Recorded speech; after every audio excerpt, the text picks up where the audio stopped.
Bienvenue à nouveau dans l'émission. Nous recevons une fois de plus Peter Schiff, PDG de Euro-Pacific Asset Management et animateur du très populaire Peter Schiff Show. Merci d'être avec nous. Il semble qu'il ne se passe plus un seul jour sans qu'un nouveau choc ne frappe l'économie internationale. Je pensais que l'or serait un excellent point de départ, car je me souviens que lorsque j'ai commencé à en acheter en 2008 et 2009, je vous écoutais et je lisais votre livre Crash Proof en particulier. Mais les prix sont aujourd'hui bien différents, dépassant les $4 000 l'once. Que se passe-t-il avec l'or en ce moment? Comment expliquez-vous cela?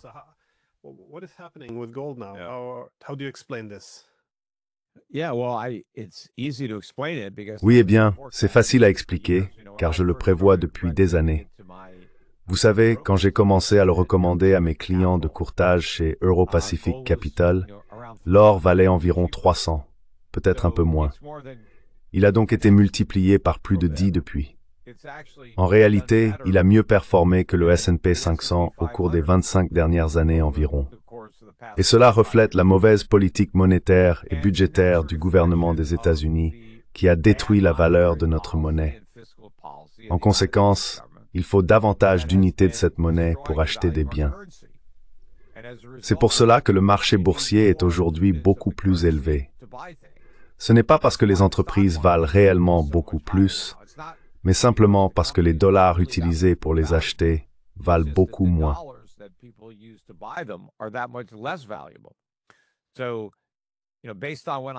Donc vous savez, si l'on se base sur le moment où j'ai commencé à recommander l'or, il faut aujourd'hui 4 à 5 fois plus de dollars pour acheter le Dow Jones, mais 11 fois plus pour acheter une once d'or, n'est-ce pas?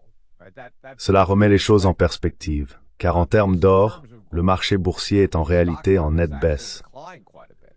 Si on le mesure en monnaie réelle, c'est-à-dire en or, l'or est une monnaie que la Réserve fédérale ne peut pas créer à partir de rien. Son pouvoir d'achat est donc préservé. En fait, le pouvoir d'achat de l'or augmente, car les prix sont censés baisser. C'est ainsi que fonctionne le capitalisme. Nous trouvons des moyens plus efficaces de produire, nous développons des économies d'échelle, et les prix sont censés diminuer. Et si l'on mesure les prix en monnaie réelle, ils baissent effectivement. Ce n'est que lorsque nous sommes coincés avec une monnaie fiduciaire créée par un gouvernement que nous subissons la hausse des prix.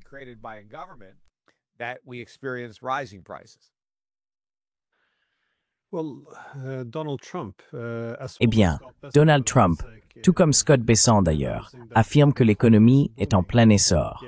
Pourtant, nous venons de voir, eh bien, je suppose que cette réaction en dit long.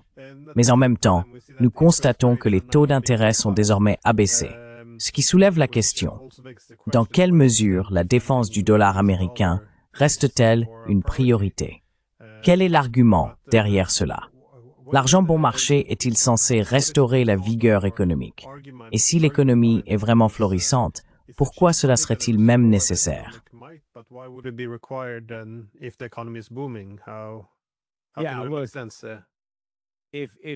Si vous affirmez que l'économie est en plein essor, et Trump ne se contente pas de dire qu'elle est en plein essor, il dit que c'est la plus forte de l'histoire du pays, alors cela signifie que c'est le plus grand boom, non?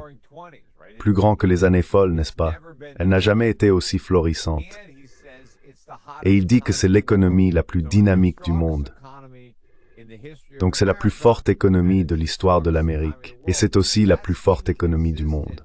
Cela ne concorde pas avec le fait d'exiger que la Réserve fédérale réduise drastiquement les taux d'intérêt. Mais cela ne concorde pas non plus avec l'opinion publique. J'ai vu hier les taux d'approbation de Donald Trump concernant l'économie, uniquement sur l'économie, sont les plus bas qu'ils aient jamais été. Cela inclut son premier mandat. Je crois qu'il a environ 33% d'opinion favorable sur l'économie.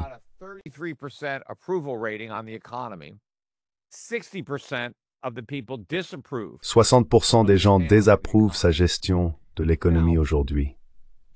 Si l'économie se portait bien, on pourrait penser que plus de gens lui en donneraient le mérite. En général, que l'économie soit bonne ou mauvaise, même si cela n'a rien à voir avec le président. Le président reçoit le blâme quand elle va mal et le mérite quand elle va bien. Donc, si le public dit qu'il est mécontent de la façon dont Trump gère l'économie, qu'est-ce que cela te dit de leur expérience personnelle?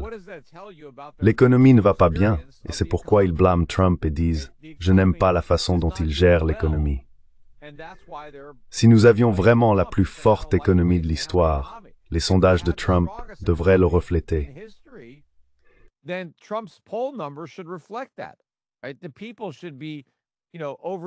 Le peuple devrait être ravi de vivre ce formidable essor économique, et il devrait avoir confiance en Trump, car il devrait lui en attribuer le mérite. Après tout, Trump affirme qu'avant qu'il ne devienne président, il y a un an, nous avions la pire économie de l'histoire du monde, et qu'à présent, nous avons la meilleure. Donc, s'il y a eu une transformation aussi massive de notre économie en si peu de temps, on pourrait penser que les électeurs se réjouiraient, et que les personnes sondées attribueraient à Trump le mérite de ce redressement miraculeux, passant de la pire économie de tous les temps à la meilleure en un laps de temps très court.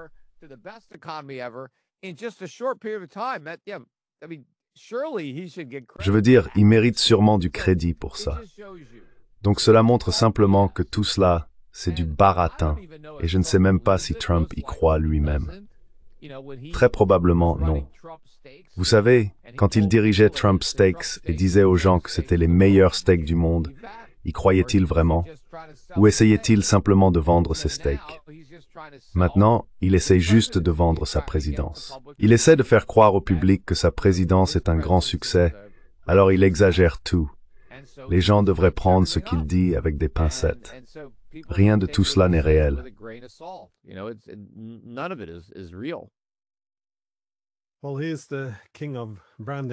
Eh bien, c'est le roi du branding, je suppose, de l'aspect marketing.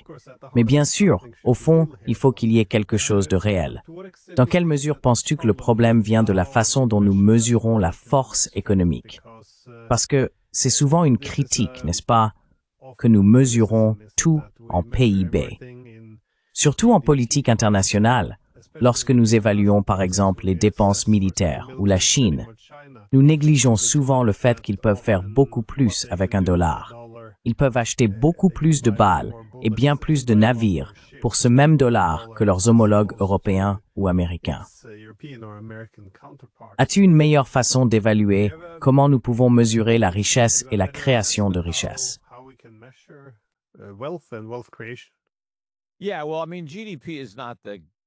Oui, enfin, je veux dire, le PIB n'est pas la meilleure mesure. C'est celle qu'on utilise. Mais elle pose beaucoup de problèmes, parce qu'il y a beaucoup de choses qui ne sont pas prises en compte. La valeur du temps libre, par exemple. Si j'ai beaucoup de temps libre et que je profite simplement de la vie en me détendant, cela n'apparaît pas dans le PIB. En revanche, si je me retrouve impliqué dans un procès et que je dois dépenser beaucoup d'argent en avocat, cela s'ajoute au PIB. Évidemment, je préférerais ne pas avoir une pile de factures juridiques. Alors pourquoi est-ce une bonne chose? C'est la même chose avec les dépenses médicales. Si je suis en très bonne santé, cela n'aide pas le PIB. Mais si je tombe gravement malade et que je dois dépenser beaucoup d'argent chez les médecins, alors le PIB augmente.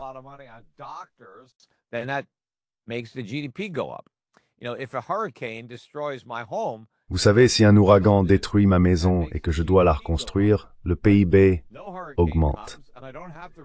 Mais si aucun ouragan ne survient et que je n'ai pas à reconstruire ma maison, alors le PIB n'augmente pas. Donc, vous voyez, il y a beaucoup d'éléments là-dedans qui font que ce n'est pas la meilleure mesure, mais c'est celle que nous utilisons.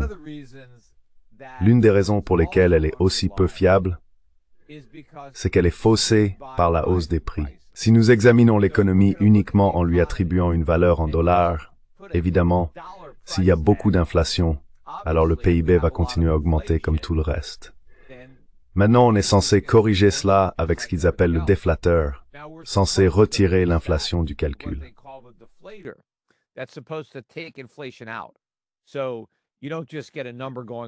Donc il ne s'agit pas simplement d'un chiffre qui augmente à cause de l'inflation. C'est censé être une croissance réelle. Le problème, c'est que le déflateur du PIB, comme l'IPC, est loin de mesurer à quel point les prix augmentent réellement. Donc je pense que le PIB, c'est du baratin, tout comme l'IPC. Si le PIB actuel tourne autour de 2%, je pense que l'économie est en réalité en contraction, parce que le déflateur du PIB sous-estime l'inflation de plus de 2%. Si nous avions une mesure plus précise des prix, nous verrions qu'il n'y a pas de véritable croissance économique dans l'économie américaine. Et c'est pour cela que le président est si impopulaire, non? Parce que l'économie n'est pas vraiment bonne. Les gens ont du mal. Et c'est pour cela que Trump obtient de mauvaises notes.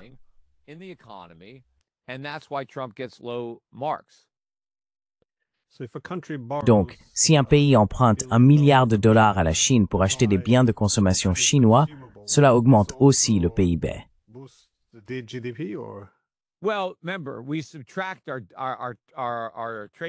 Eh bien, souvenez-vous, nous soustrayons notre déficit commercial. C'est un chiffre négatif. Donc, disons que j'achète quelque chose en Chine, mais que je vais chez Walmart pour l'acheter. D'accord? Walmart augmente le prix. Une partie de cette vente est donc ajoutée au PIB.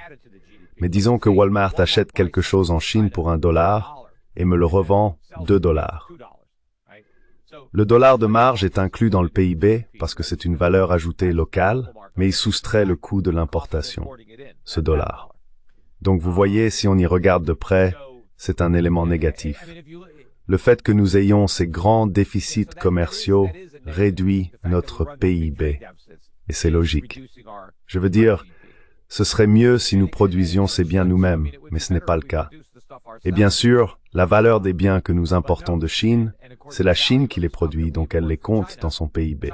Si nous les comptions aussi dans le nôtre, nous compterions 2 fois la même chose, n'est-ce pas? Donc la nation qui produit l'inclut dans son PIB et nous ne l'incluons pas dans le nôtre.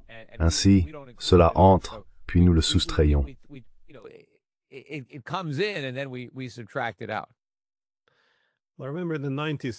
Je me souviens que dans les années 1990 et 2000, on disait beaucoup que nous étions passés d'une économie manufacturière à une économie de services. Mais de nos jours, nous ne produisons plus vraiment rien.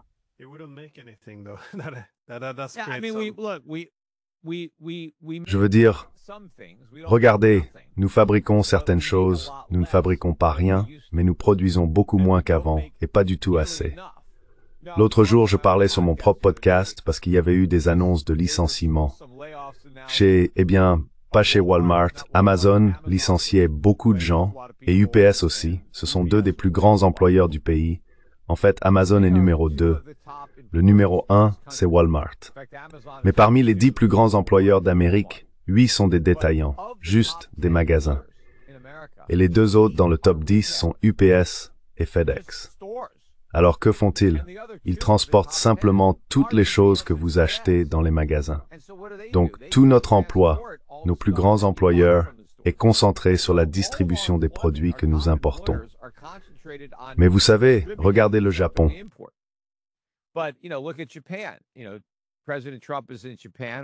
Vous savez, le président Trump est au Japon, où il l'était. Je pense qu'il est probablement parti, mais il était au Japon. Et 8 des 10 plus grands employeurs au Japon sont des entreprises manufacturières. Cela montre qu'ils sont une nation de producteurs. Les Japonais travaillent dur à fabriquer des choses. Nous, on fait juste semblant de travailler, non?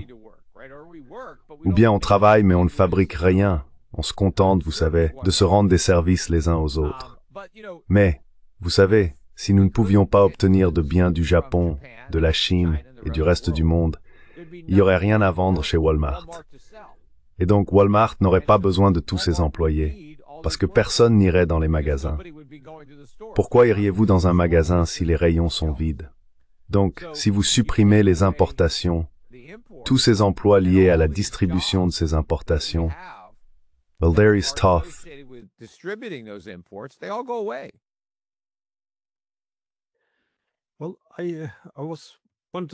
Eh bien, je voudrais revenir un peu sur la baisse des taux d'intérêt.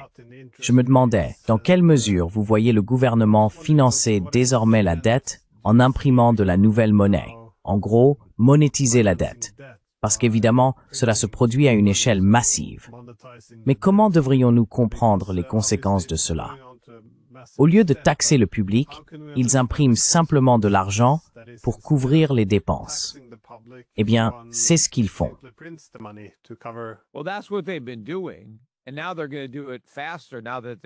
Et maintenant, ils vont le faire encore plus rapidement, maintenant qu'ils mettent fin au resserrement quantitatif. Mais je pense que ce n'est que la première étape vers la reprise éventuelle de l'assouplissement quantitatif. C'est le gouvernement, la Réserve fédérale, qui sort pour monétiser la dette publique. Ce qu'ils feront parce que le gouvernement aura du mal à trouver des acheteurs pour cette dette dans le secteur privé. Vous savez, si l'or vaut environ 4 000 $ l'once, c'est parce que les banques centrales étrangères ont acheté de l'or plutôt que des dollars.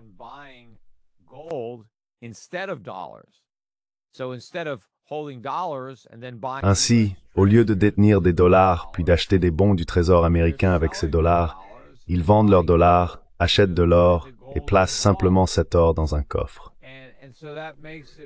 Cela rend plus difficile le financement de la dette des États-Unis, car il faut trouver quelqu'un pour l'acheter. Et nous devrons offrir un taux d'intérêt plus élevé pour inciter les gens à acheter, compte tenu du risque d'inflation et de dévaluation du dollar. Mais nous ne pouvons pas nous permettre ces taux plus élevés, car le montant de la dette que nous finançons est immense. C'est pourquoi il y aura beaucoup de pression sur la Fed pour qu'elle la finance. Mais lorsque la Fed le fait, elle doit créer de l'inflation pour y parvenir.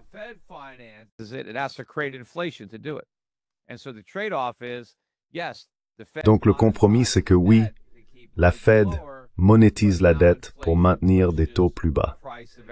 Mais maintenant, l'inflation fait grimper le prix de tout, et ces prix plus élevés ne sont qu'un impôt déguisé. Parce que si le gouvernement prend mon argent, je peux acheter moins de choses. Ils prennent mon argent par les impôts, j'ai moins d'argent, j'achète moins de choses. Mais si au lieu de prendre mon argent, la Fed se contente d'imprimer de la monnaie et de la dépenser, les prix augmentent. J'ai la même somme d'argent, mais je ne peux pas acheter autant. Maintenant, tout coûte plus cher, donc j'achète moins. Le gouvernement me prend mon pouvoir d'achat dans les deux cas. L'inflation n'est qu'un impôt caché. Et vous savez, le gouvernement l'aime bien parce qu'il est caché.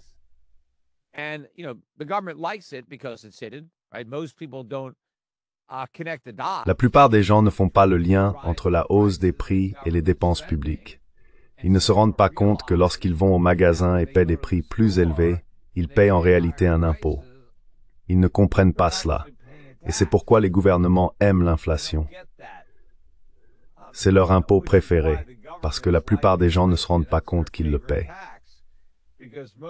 Eh bien, si on y réfléchit, les gens se fâchent. Ils s'en prennent à l'entreprise qui a augmenté les prix, n'est-ce pas? Et ensuite, les politiciens en profitent pour faire de la démagogie. Comment ces entreprises avides osent-elles augmenter les prix, n'est-ce pas? Ils augmentent les prix parce que le gouvernement a créé l'inflation. Ce n'est pas leur avidité qui en est la cause.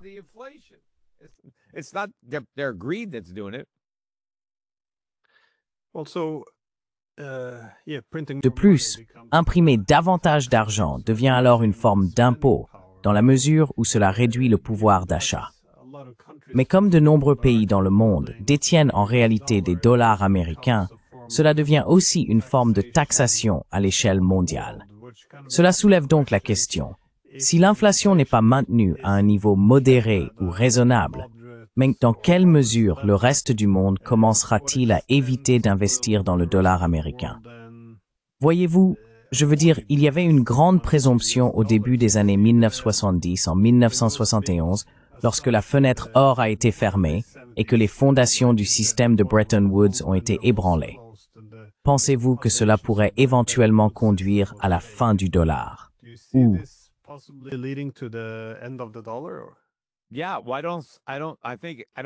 oui, eh bien, je ne pense pas que ce soit juste une possibilité. Je pense que c'est une forte probabilité. Je pense que nous sommes en plein dedans, ou du moins dans les premières étapes. Je ne sais pas exactement où nous en sommes dans le processus en ce moment. La dédollarisation est en cours, et oui, l'inflation est une taxe sur tous les détenteurs de dollars, pas seulement les Américains, mais toute personne dans le monde détenant de la monnaie américaine ou un instrument de dette qui promet un paiement en dollars américains. Vous payez une part de cette taxe d'inflation. Et je pense que de plus en plus d'étrangers, et surtout les banques centrales, ne veulent pas payer cette taxe, d'autant plus qu'elle va beaucoup augmenter.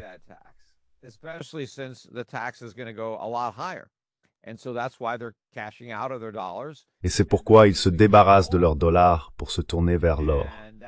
C'est pour cela que le prix est de 4 000 $, parce que de nombreuses banques centrales ont acheté de l'or, faisant grimper les prix. Et beaucoup d'autres vont en acheter comme alternative au dollar. Je pense que c'est la meilleure alternative au dollar. Beaucoup de gens sont très complaisants quant au rôle du dollar comme monnaie de réserve, qui est le fondement même de notre économie de consommation et de bulle de crédit. Les gens pensent que nous n'avons rien à craindre, car aucune autre monnaie n'est en position de nous remplacer.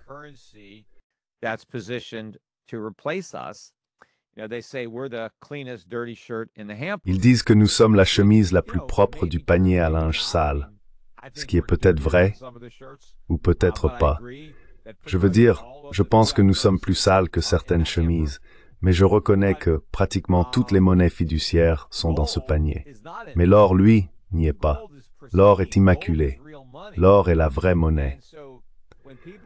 Donc, quand les gens sont convaincus que le statut du dollar est sûr parce que l'euro n'est pas prêt à le remplacer, ni le yen, ni la livre, ni le renminbi, ils négligent l'alternative évidente qui est l'or. Vous n'êtes pas obligé d'adosser votre monnaie au dollar. Vous pouvez l'adosser à l'or. L'or est votre principale réserve.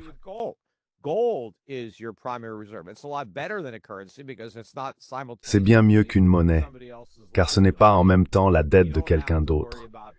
Vous n'avez pas à craindre d'être sanctionné, car si vous possédez de l'or et que vous le gardez dans vos coffres, il vous appartient. Les États-Unis ne peuvent pas vous sanctionner, et vous n'avez pas à vous soucier de la création monétaire ou des dépenses déficitaires. La valeur de l'or sera préservée. Voici donc ce qui se passe. Le monde s'est réveillé. Il ne veut plus jouer à ce jeu. Les jours du dollar en tant que monnaie de réserve sont comptés. J'ignore combien il en reste. Personne ne le sait. Mais ce nombre diminue chaque jour. Chaque jour, nous nous rapprochons un peu plus de la fin.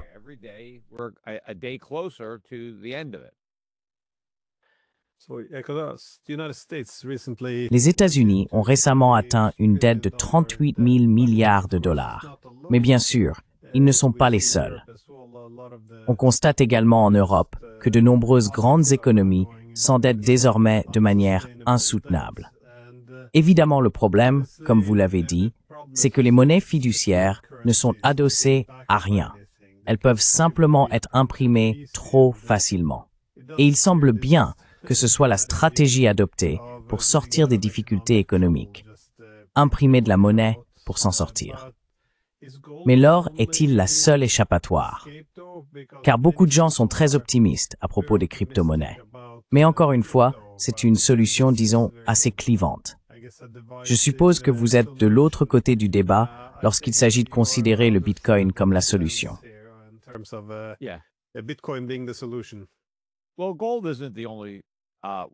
Eh bien, l'or n'est pas le seul moyen de conserver de la valeur que vous puissiez acheter.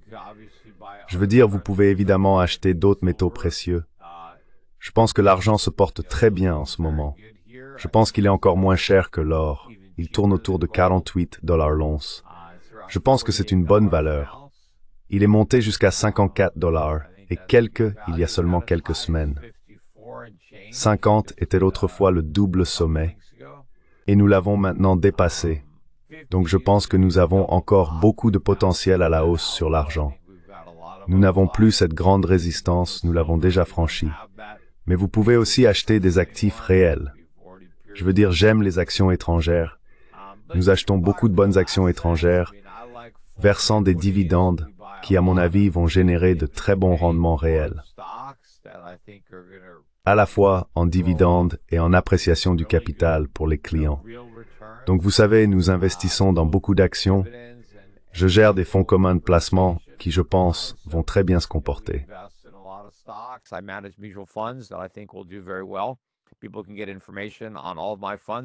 Les gens peuvent obtenir des informations sur tous mes fonds qui peuvent être achetés sans commission par l'intermédiaire d'un courtier à escompte sur europacificcapital.com.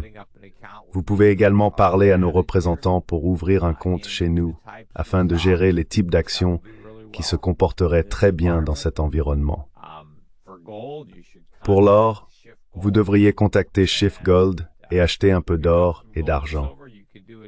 Vous pouvez le faire entièrement en ligne. Nous vous l'expédierons ou nous le stockerons pour vous selon votre préférence.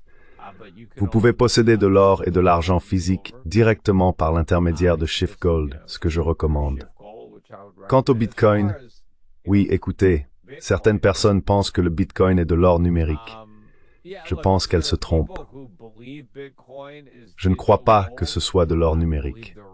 Je pense que c'est simplement un mème utilisé pour promouvoir le Bitcoin.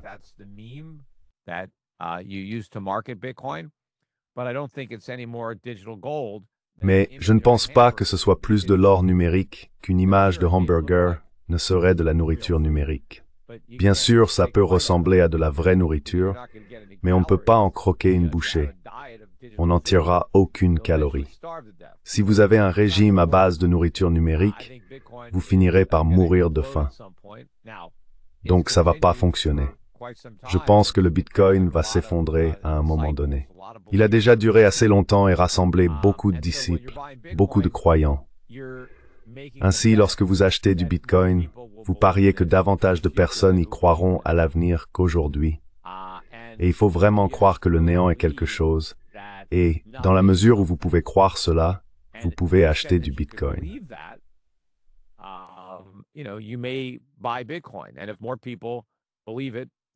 Et si davantage de personnes y croient, alors davantage de personnes l'achèteront et les propriétaires pourront vendre, car de nouveaux acheteurs voudront en faire partie. Mais, vous savez, on ne sait jamais quand les gens vont se réveiller ou quand ils vont manquer d'imbéciles prêts à adhérer au concept. Et puis à un moment donné, certains de ceux qui y croyaient cessent d'y croire. Ils voient la lumière, ils se réveillent et veulent vendre. Mais s'il n'y a pas de nouveaux acheteurs, tout s'effondre. Donc je n'achèterai pas de Bitcoin si votre objectif est simplement de vous protéger contre l'inflation, de sortir du dollar, de vous mettre à l'abri. C'est plutôt un pari sur la psychologie collective.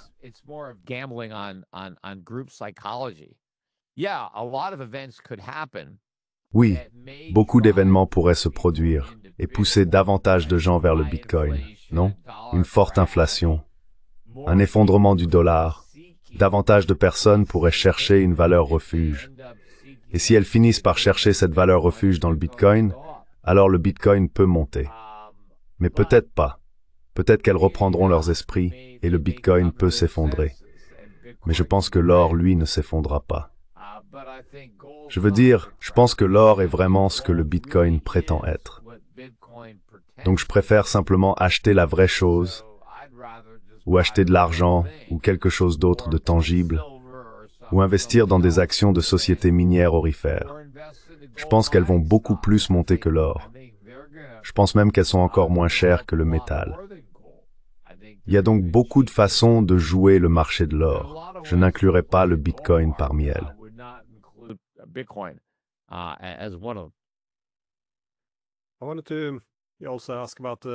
Je voulais également poser une question sur l'orientation plus large de l'économie mondiale. Aux États-Unis, sous Trump, certaines idées visant à relancer la puissance économique ont consisté à rapatrier la production sur le territoire américain. Trump a également exercé des pressions sur de nombreux États alliés pour qu'ils fassent de même. Récemment, enfin, je crois qu'il a tweeté, que les Sud-Coréens avaient promis de diriger leur financement vers les États-Unis, s'engageant à hauteur de 350 milliards de dollars. Je ne suis pas sûr de l'exactitude de cette information, mais voyez-vous des signes de réussite dans les efforts visant à amener les pays du monde à réinvestir leur argent aux États-Unis?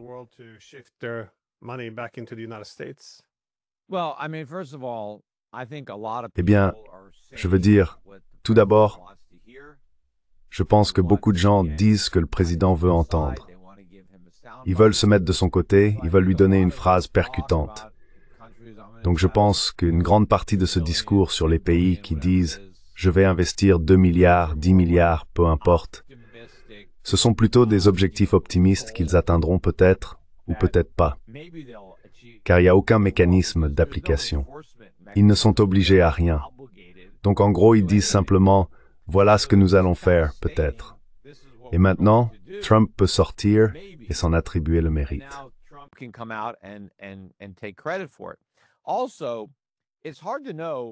De plus, il est difficile de savoir ce que ces entreprises auraient fait de toute façon. Je veux dire, il pourrait y avoir une entreprise japonaise qui prévoyait déjà d'investir dans une usine aux États-Unis, et maintenant, Trump fait que s'attribuer le mérite d'un investissement qui aurait eu lieu de toute manière. N'est-ce pas? Donc, on ne sait pas vraiment ce qui est réellement nouveau par rapport à ce qui serait venu ici de toute façon. Mais dans l'ensemble, je ne crois pas qu'il y aura beaucoup de relocalisation de la production américaine, car il y a une raison pour laquelle elle a été délocalisée au départ. Et Donald Trump ne s'attaque pas vraiment à la cause profonde de ce problème.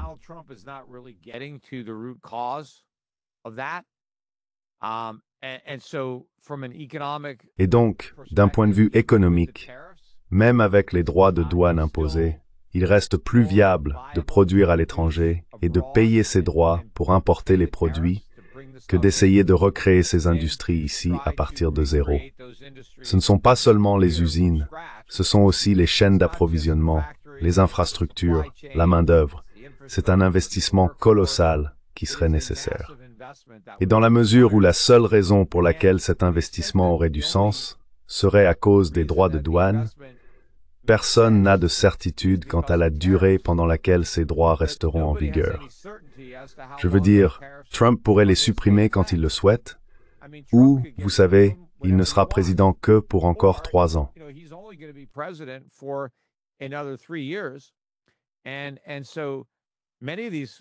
Et beaucoup de ces projets peuvent prendre 5 ans, rien que pour être achevés.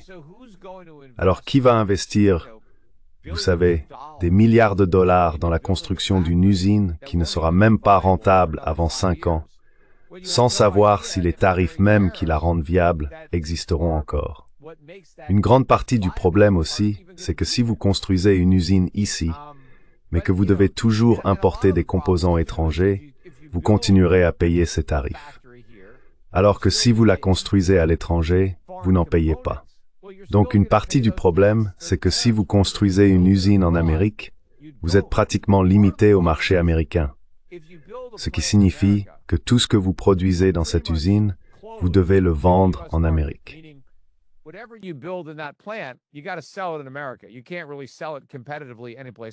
ne peut pas vraiment le vendre de manière compétitive ailleurs. Alors que si je garde mon usine en Chine, je peux fabriquer des produits et les vendre partout dans le monde. Ce n'est pas limité aux États-Unis. Donc, il se peut même qu'il ne soit pas viable d'implanter une usine en Amérique où vos seuls clients seraient des Américains et où vous ne pourriez pas exporter vers l'Europe parce que ce ne serait pas compétitif à cause des coûts plus élevés. Donc, écoutez, la plupart de tout cela n'arrivera pas. Ce ne sont que des paroles. Et Trump se vante de tous ces grands accords qu'il négocie et de tout cet argent qui serait soi-disant investi en Amérique. Vous savez, la plupart de tout cela, ce ne sont que des paroles. Une partie de cet argent aurait été investie de toute façon, et une grande partie ne le sera jamais.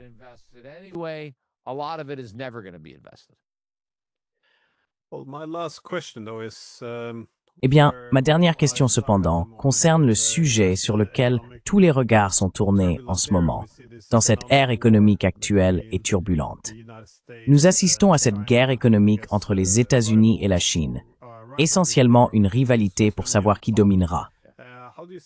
Comment voyez-vous cela évoluer? Comment je vois quoi évoluer? La guerre économique entre les États-Unis et la Chine. Eh bien, elle se manifeste dans de nombreux domaines, depuis la préservation du large, je suppose, du maintien de racisme technologique.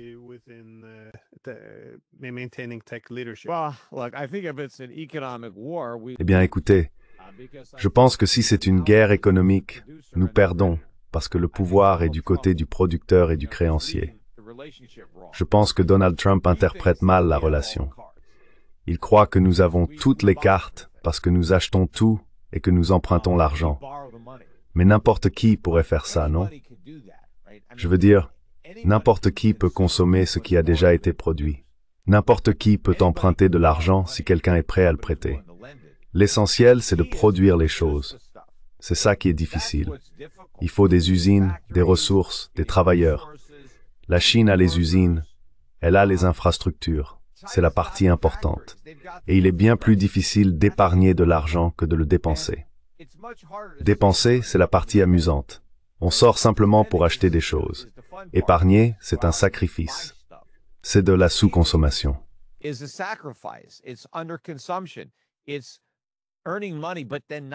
C'est gagner de l'argent, mais ne pas le dépenser ensuite. Trouver des moyens de s'en sortir avec moins pour pouvoir économiser davantage. Cela demande du travail acharné. Dépenser de l'argent est très facile. Nous pensons être la partie importante de cette relation parce que nous empruntons et dépensons. Non. C'est l'exemple même de mettre la charrue avant les bœufs.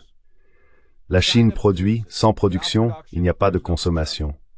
La Chine épargne, sans épargne, il n'y a pas d'emprunt. Ils sont plus nombreux que nous, 3 fois plus de personnes en Chine.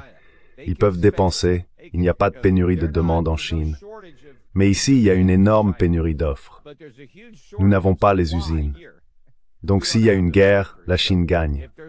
En réalité, la Chine soutient notre économie. Trump ne comprend pas cela, et beaucoup de gens dans son administration non plus.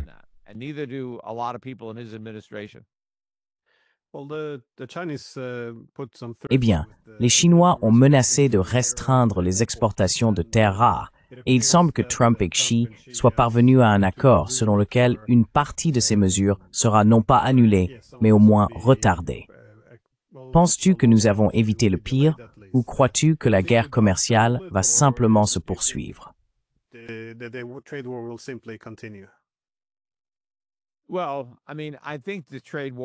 bien, je veux dire, je pense que la guerre commerciale va continuer aussi longtemps qu'il sera politiquement avantageux pour Trump de la mener.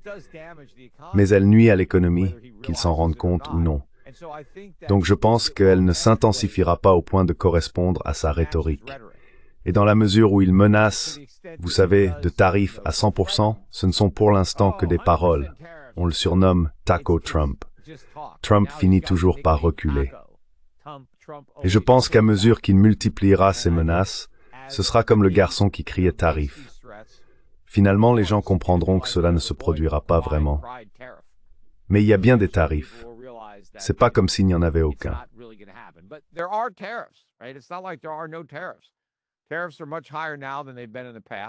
Les droits de douane sont beaucoup plus élevés aujourd'hui qu'ils ne l'ont été par le passé, et ce n'est pas une bonne chose. Je veux dire, cela augmentera les recettes du gouvernement américain, ce qui, certes, est nécessaire. Donc j'imagine que c'est un point positif, car cela réduit quelque peu le déficit. C'est un peu moins d'argent que nous devons emprunter, puisque nous le percevons sous forme de droits de douane. Mais ces droits de douane sont payés par les Américains. Ils ne sont pas payés par les Chinois, ni par les Canadiens, ni par les Mexicains. Ils sont payés par les Américains et ils sont payés par la classe ouvrière, les pauvres, les mêmes personnes dont Trump prétend être le défenseur. Ce sont eux qui règlent la facture des droits de douane.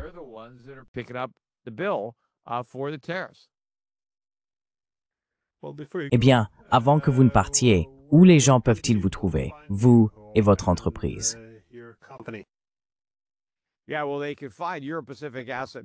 Oui, eh bien, ils peuvent trouver Euro-Pacific Asset Management en ligne sur europac.com.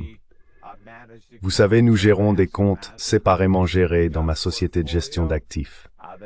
Donc, si vous avez un portefeuille que vous aimeriez que je gère pour vous, nous avons d'excellentes stratégies globalement diversifiées qui profiteront d'un dollar faible, de la stagflation, de la hausse des prix des matières premières, de la montée des devises étrangères et de l'augmentation de la demande sur les marchés émergents. Je pense que toutes les tendances actuellement en place et qui vont se poursuivre, nous sommes positionnés pour en tirer parti. Vous devriez vraiment transférer un compte. Je pense que sortir des actifs américains et se tourner davantage vers les actifs mondiaux est ce que les gens doivent faire. C'est ce qui a fonctionné dans les années 70.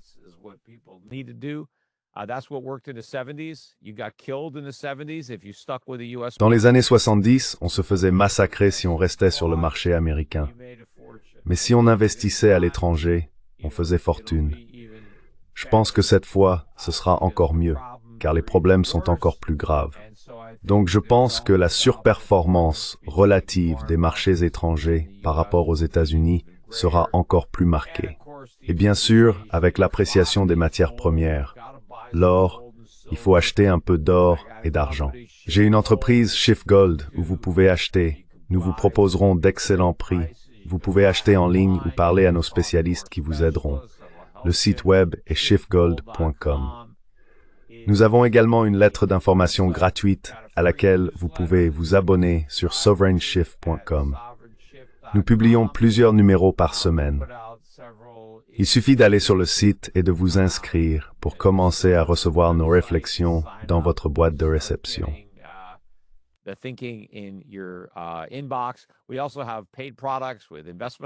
Nous proposons également des produits payants avec des idées d'investissement et d'autres services similaires.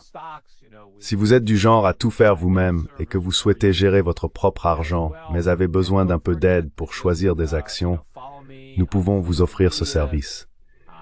Et n'oubliez pas de me suivre sur les réseaux sociaux. J'ai plus de 1,2 million d'abonnés sur X. J'y publie beaucoup.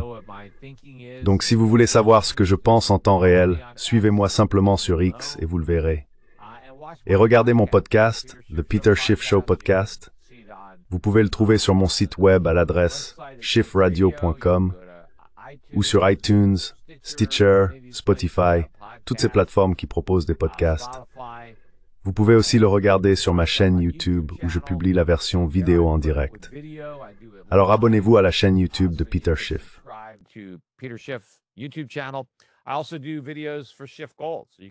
Je fais aussi des vidéos pour Schiff Gold, donc vous pouvez vous abonner à la chaîne YouTube de Schiff Gold. Je suis sur Facebook, Instagram et TikTok. En gros, partout où il y a des réseaux sociaux, j'y suis quelque part. Alors trouvez-moi, suivez-moi, partagez mon contenu et parlez-en à d'autres. Il y a beaucoup de désinformations diffusées par l'establishment qui gavent le public de mensonges. Moi, je dis la vérité. Mais je n'ai pas une plateforme aussi grande que les médias traditionnels, donc j'ai besoin de l'aide de mon public pour faire passer le message et faire savoir aux gens où me trouver en ligne. Plus je parle à de monde, plus mes paroles auront de l'impact.